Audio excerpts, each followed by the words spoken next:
इस वीडियो में बताई गई सारी जानकारी पब्लिक प्लेटफॉर्म पर उपलब्ध है। इसमें ऐसी कोई जानकारी नहीं दी गई है जिससे हमारे सुरक्षा बलों की गोपनीयता भंग होती है। डिफेंस डिटेक्टिव सेना का सम्मान करता है और उन्हीं जानकारियों के आधार पर काम करता है जो सार्वजनिक रूप से मौजूद हैं। उन्हें ख्वाहिश तो है पूरे मुस्लिम वर्ल्ड का खलीफा बनने की, लेकिन असलियत यह है कि उनके खुद का उनका मुल्क उनसे नहीं संभल रहा।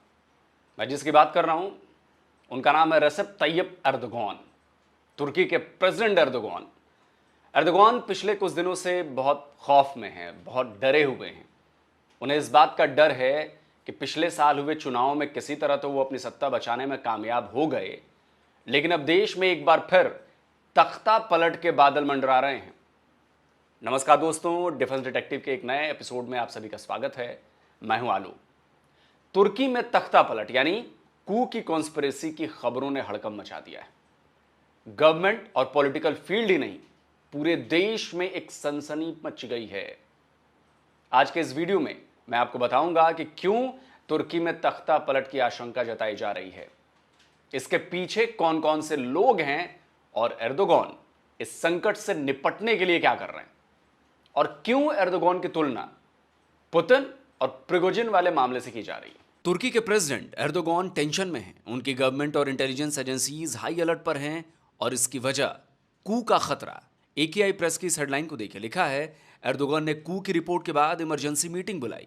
बताया जा रहा है कि मीटिंग 14 मई को बुलाई गई थी। डेली अंसुफ की खबर भी यही बता रही है कि इसमें भी कू की चेतावनी के बाद इमरजेंसी मीटिंग के बारे में लिखा गया है। इस कॉन्फिडेंशियल मीटिंग में सभी इंटेलिजेंस डिपार्टमेंट्स के हेड, लॉ इन्फोर्समेंट एजेंसीज के ऑफिसर्स और मिनिस्ट्री ऑफ जस्टिस के मंत्री और ऑफिसर्स शामिल थे। और इसी मीटिंग में कू के खतरे से निपटने के लिए स्ट्रैटेजी तैयार की गई। चौंकाने वाली बात यह है कि एर्दोगान को कू के इस खतरे के बारे में उनकी किसी खुफिया एजेंसी ने नहीं, बल्कि उनके political alliance nationalist movement party के नेता डेवलेट बचेली ने दी थी। बचेली ने क्या कहा था वो देखिए। एकेआई प्रेस के मुताबिक बचेली ने कहा था कि यहां एक साजिश रची जा सकती है। कई पुलिस ऑफिसर्स को हटाना समस्या का समाधान नहीं है। उन्होंने चेतावनी दी कि तुर्की में एक और तख्ता पलट अटेम्प्ट किया जा सकता है। तो जैसा कि मैंने बताया कि एर्दोगान की इस इमरजेंसी मीटिंग में ही तख्ता पलट की कॉन्स्पिरेसी को क्रैकडाउन करने की प्लानिंग कर ली गई थी, और इस मीटिंग के बाद ताबड़तोड़ एक्शन भी शुरू हो गया और कई लोगों को गिरफ्तार कर लिया गया। डेली सबा की हेडलाइन बता रही है कि तुर्की गवर्नमेंट के खिलाफ प्लॉट तैयार करने के लिए 4 लोगों को डिटेन किया गया। इसी खबर में लिखा गया है कि पकड़े गए 4 लोगों में से 3 सिविलियन और 1 पुलिस इंस्पेक्टर है। इन चारों को गुरुवार को डिटेन किया गया। बताया जा रहा है कि इन चारों पर सरदार सरटेसेलिक को भागने में मदद पहुंचाने के आरोप हैं। इस मामले में जो पहला नाम आ रहा है वो है सरदार सर्टेसेलिक का।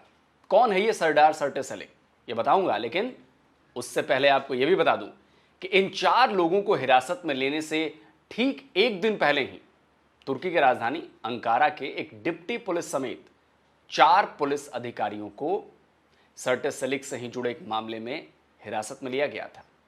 इससे एक बात तो बिल्कुल क्लियर है कि तख्ता पलट की कॉन्स्पिरेसी के मामले में सरदार सर्टेसेलिक के अलावा अंकारा की पुलिस की भी संदिग्ध भूमिका है। असल में दोस्तों, तुर्की में जबरदस्त उठापटक का दौर चल रहा है। गवर्नमेंट के अंदर खाने से लेकर सिक्योरिटी एजेंसीज तक में एक दूसरे के खिलाफ साजिशें रची जा रही है, कॉन्स्पिरेसीज की जा रही है। शह और मात का खेल चल रहा है। अब देखना यह है कि इसमें जीतता कौन है।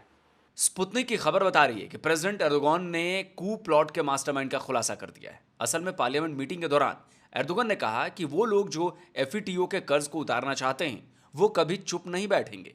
हम जानते हैं कि जो देश के लोगों को बांटना चाहते हैं वो असल में क्या चाहते हैं। असल में एफईटीओ का पूरा नाम है फतहुल्लाह टेररिस्ट ऑर्गेनाइजेशन। इसके लीडर का नाम है Mohammad Fatehullah Gulen.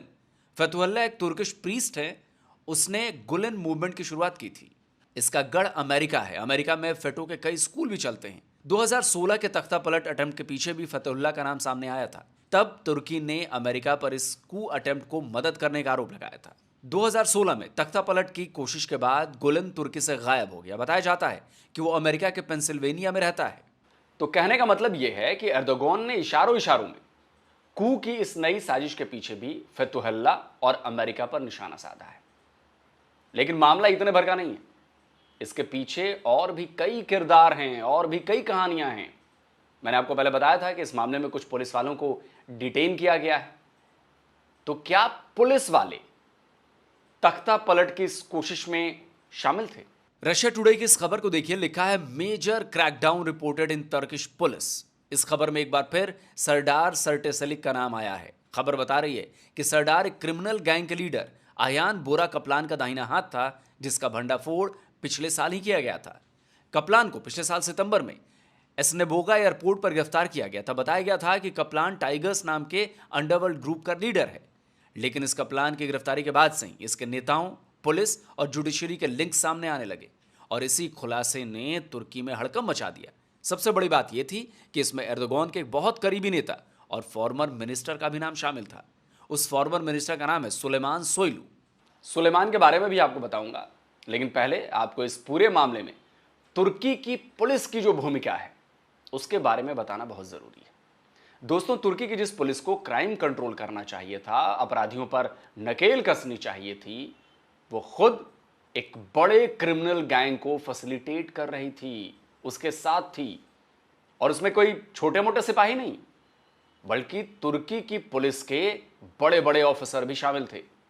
Turkish minute की यह खबर बता रही है कि 4 पुलिस चीफ को इस मामले में डिटेन किया गया है। असल में हुआ यह था कि पुलिस वालों और नेताओं की मिलीभगत से आयान बोरा कपलान अपना क्रिमिनल गैंग धड़ल्ले से चला रहा था। लेकिन जब वो पकड़ा गया तो सबको अपनी पोल खुलने का डर सताने लगा। जांच के दौरान कपलान का एक करीबी पुलिस का गवाह बन गया था। उसका नाम है सरदार। लेकिन सरदार अचानक ना केवल पुलिस की कस्टडी से बल्कि तुर्की से भी भाग निकला। जाहिर है इसमें पुलिस की मिलीभगत थी। लेकिन भागने के बाद सरदार ने एक ऐसा बम फोड़ा कि तुर्की के पुलिस के भी होश उड़ गए। उसने दावा किया कि उस पर रूलिंग एके पार्टी के लीडर एर्दोगान समेत कई नेताओं के बारे में खुफिया जानकारी जुटाने का दबाव डाला जा रहा था। इसके साथ ही उसने यह भी कहा कि पुलिस ने उस पर ऐसे बयान देने का दबाव डाला जिससे एके पार्टी बदनाम हो जाए। तो इसी मामले में अंकारा के डिप्टी पुलिस चीफ मुरत किलिक समेत 4 ऑफिसर्स धर दबोचे गए। इनके खिलाफ संवैधानिक आदेश के खिलाफ अपराध करने, साजिश रचने और न्यायिक प्रक्रिया पर प्रभाव डालने के चार्ज लगाए गए हैं। तुर्की के इंटीरियर मिनिस्टर ने पुलिस वालों की हिरासत और उन पर लगाए गए चार्जेस की पुष्टि भी की है। दोस्तों, मैंने शुरुआत में ही बताया था कि एर्दोगान के अलायंस पार्टी के नेता बशेली ने इस साजिश की चेतावनी दी थी। उन्होंने इन्हीं पुलिस वालों को हिरासत में लिए जाने के बाद कहा था कि कई पुलिस वालों को हटाना समस्या का समाधान नहीं है। अब इस साजिश में जो सबसे बड़ा नाम सामने आ रहा है उसकी बात करता हूं। वो नाम है सुलेमान सोयलू। सोयलू एर्दोगान के पिछले टर्म में इंटीरियर मिनिस्टर थे। वो एर्दोगान के बहुत करीबी माने जाते थे। यहां तक कि उन्हें एर्दोगान के बाद सेकंड मैन भी कहा जाता था, यानी गवर्नमेंट के फैसलों में उनका बड़ा दखल होता था। लेकिन 2023 के चुनाव के बाद एर्दोगान ने अपनी नई कैबिनेट से सुलेमान को बाहर कर दिया। अब तक ये साफ नहीं हो पाया है कि एर्दोगान ने सुलेमान को क्यों हटाया। कुछ जानकारों का मानना है कि सुलेमान एर्दोगान की जगह लेने के लिए उतावले हो रहे थे और इसी वजह से उन्हें कैबिनेट से बाहर कर दिया गया। कपलान की गिरफ्तारी के बाद हुए खुलासे में सुलेमान का नाम भी सामने आया है। सुलेमान इंटीरियर मिनिस्टर थे, यानी पुलिस पर उनका कंट्रोल था। तभी पुलिस वालों को हिरासत में लिए जाने के साथ ही उन्हें लेकर भी सवाल उठाए जाने लगे थे।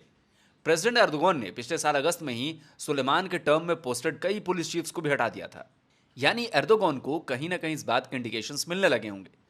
दोस्तों, मैंने शुरू में कहा था कि एर्दोगान की तुलना पुतिन और प्रिगोजिन से क्यों हो रही है, उसकी वजह भी सुलेमान ही है। असल में प्रिगोजिन पुतिन का क्लोज अलाइड था, यहां तक कि उसकी प्राइवेट आर्मी भी रूसी सेना के साथ यूक्रेन के अगेंस्ट लड़ रही थी। लेकिन प्रिगोजिन ने अचानक पुतिन का विरोध कर दिया। मामला शांत तो हुआ, लेकिन कुछ ही दिनों बाद प्रिगोजिन की एयर क्रैश में मौत हो गई। ठीक ऐसे ही सुलेमान एर्दोगान का सबसे करीबी मिनिस्टर था, लेकिन अब उस पर एर्दोगान के खिलाफ तख्ता पलट प्लॉट करने के आरोप लग रहे हैं। तो अब कई वजहें सामने हैं। क्रिमिनल गैंग के लीडर से मिलीभगत, कैबिनेट से हटाए जाने, कई पुलिस ऑफिसर्स को हटाने, डिटेन करने जैसे रीजंस ने एर्दोगान की गवर्नमेंट के खिलाफ काम करना शुरू कर दिया था। अब तक की जो जांच हुई है वो जांच इसी तरफ इशारा कर रही है। हालांकि अब तक सुलेमान को डिटेन नहीं किया गया है, लेकिन असल सवाल तो एर्दोगान और उनकी गवर्नमेंट पर उठ रहे हैं कि ऐसा क्या है कि बार बार उनके खिलाफ तख्ता पलट की कोशिश हो रही है, कू का अटेम्प्ट किया जा रहा है।